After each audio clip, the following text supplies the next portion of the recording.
এক লোক আল্লাহু আকবার, বক্তা ভাই জাহান্নামে আপনি যাইবেন? তাহলে কি কর? তাহলে আমি তো বললাম জাহান্নামে গেলে আপনি তুই তোর বাপে জাহান্নামে যা। 1 ঘন্টা 1.5 ঘন্টা বয়স হচ্ছে জাহান্নামে যাওয়ার জন্য। বাঙালি আমি ওই জাতের মাত্রা লইল তাহলে কি ঠিক আছে? কথা হয় না গা? ঠিক আছে না? এটা না অনেক পোলাপান আসতে পারে না, কারণ কি জানেন? ওই ফ্রি ফায়ার নাকি যেন একটা বলে না, সব জায়গায় আছে, আমাদের এলাকায় আছে ফ্রি ফায়ার, গাছের গোড়ায় গোড়ায় বসে, কোথায় ঝাড় জঙ্গল, কোথায় খালি জায়গা আছে, বসে বসে দেখো একা একা কথা কয়, মুসলমান মার মার মার মার মার মার কয় কয় কয় আছে, মানে একা একা কয় মার মার মার মার মার মার মার মার মার কয় না কয় না আসে না। আমি এক জায়গায় বয়ান করার পরে ঘুমাইছি, রাত্র বাজে 1টা। বক্তা মানুষ তো সারা রাত ওই 12টা পর্যন্ত বয়ান করে খাওয়া দাওয়া করতে, একটা বাড়িতে যাইতে যাইতে তো কথাই নেই।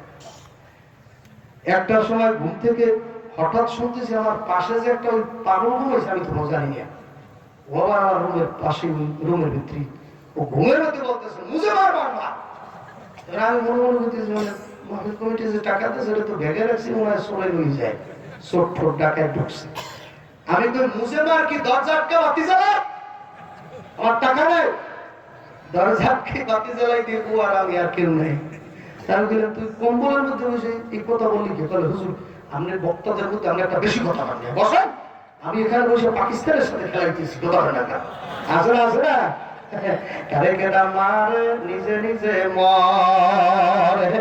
এই সারা রাত্রে খেলাধুলা করিয়া দেখেন চেহারা ঢাইসকেটিং পরিবর্তন হয়ে গেছে, আছে চেহারা লেখাপড়া তো নাই, কথা হয় না। আপন মায়ের পর্যন্ত বদদোয়া করে, আল্লাহ তোমার গাড়ির তলে ফেলাইয়া মারো, কথা হয় না।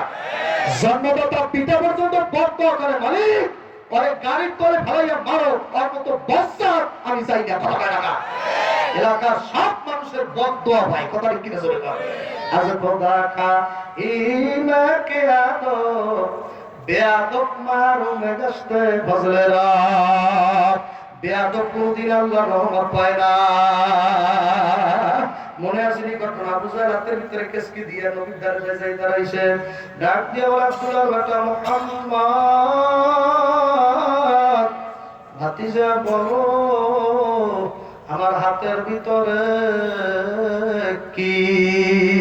ঠাকুরগাঁয়ের শিবগঞ্জের ইমামদারদের কাছে জানতে চাই, আমার দয়ার নবী ওর হাতের ভিতরে কি আছে বলতে পারে কি পারে না? কে বলায়? কে?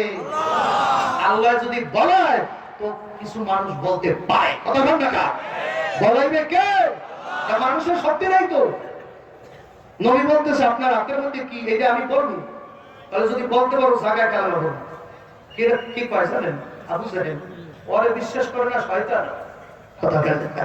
কিছু মানুষ আছে ওরা শুধু ওদের কথা বিশ্বাস করে না, স্বয়ং শয়তান। তাহলে হুজুর হুজুরের দর্শক নামাজ পড়তে আসলি না, হুজুর এই উজু করে আসতেছি, হুজুর এই উজু করে আসতেছি। ওই যে উজু করতে গেছে 3 দিন, 3 দিনের মধ্যে বেরিয়ে আসে নাই, তার মানে 3 দিন পর্যন্ত উজু করে, কথা হয় না। কিছু মানুষ আছে ওদের ওয়াদা শয়তানও বিশ্বাস করে না, আর নবী বলছে ওয়াদা যে মিস করে, যে ওয়াদা দিয়ে বরখেলাপ করে, এ মুনাফিক, কথা হয় না।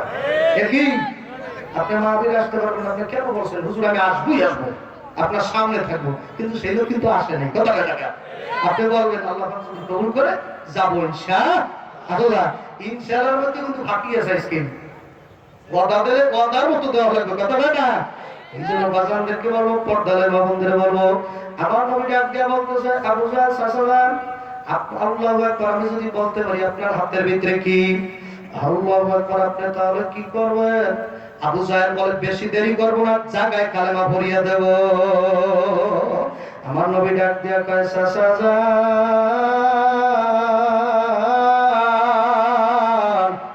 আমার বলা লাগবে না, আপনার হাতে যা আছে ওই জিনিসই বলবে আমি কে।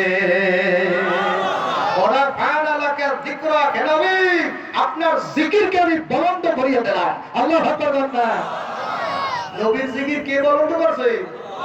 নবীর জিকির বাড়াইছে কে? আর কিছু রাসূলের দুশমন, এরা নবীর জিকির কমাইতে চায়, ওর মতো আলেম বেঁচতে যাওয়া তো দূরের কথা, ওই সাগরের সহ জাহান্নামে যাবে, কথা হয় না। নবীর জিকির করছে কে? ইন্নাল্লাহা ওয়া মালাইকাতাহু ইউসাল্লুনা আলান নবী ইয়া আইয়ুহাল্লাযীনা আমানু সাল্লু আলাইহি ওয়া সাল্লিমু তাসলিমা। আমার মাওলা ডাক ডাক আব্দুল্লাহ ঠাকুরগাঁ শিবগঞ্জের মানুষদেরকে জানাই দাও, নবীর আল্লাহু আকবার, আমার নবীর উপরে আমিও দরুদ শরীফ পড়ি, আমার ফেরেশতারাও আমার নবীর উপরে দরুদ পড়ে। নিশ্চয়ই আমি এবং আমার ফেরেশতারা নবীর উপরে দরুদ পড়ি 24 ঘন্টা। আল্লাহু আকবার। এখন নিজের দরুদ পড়ে তো, এখন ইমানদারদেরকে আবার বলতেছে ইয়া আইয়ুহাল্লাযীনা আমানু, হে ইমানদারেরা, সাল্লু আলাইহি ওয়া সাল্লিমু তাসলিমা। হে ইমানদার বিশ্বাসী বান্দা-বান্দীরা, আমি এবং আমার ফেরেশতারা আমার নবীর উপরে দরুদ পড়ি। তোমরা যারা ঈমান আনছো তোমরা আমার নবীর উপরে দরুদ পড়ো। এখন মানুষের দরুদ পড়তেই তো শোনা যায় না বাজান। আল্লাহু আকবার, দরুদের কোনো আমল নাই। জিকির যেন তেন সব জায়গায় করা যায়, দরুদ সব অবস্থায় সব জায়গায় করা যায় না।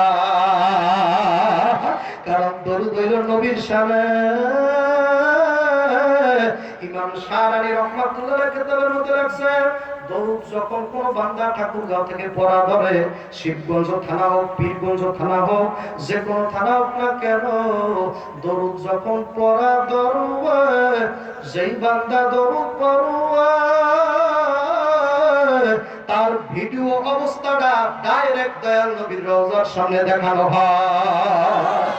হে নবী, ঠাকুরগাঁও জেলার অমুক গ্রামের এই নামের অমুকের ছেলে অমুক বংশের বর্তমানে আপনার সামনে দরুদ পাঠ করতেছে, ভিডিও আকারে ইমুর মধ্যে দেখানো হয়।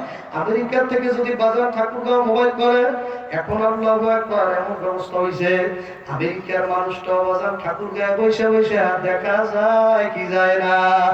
এলাকার যুবকেরা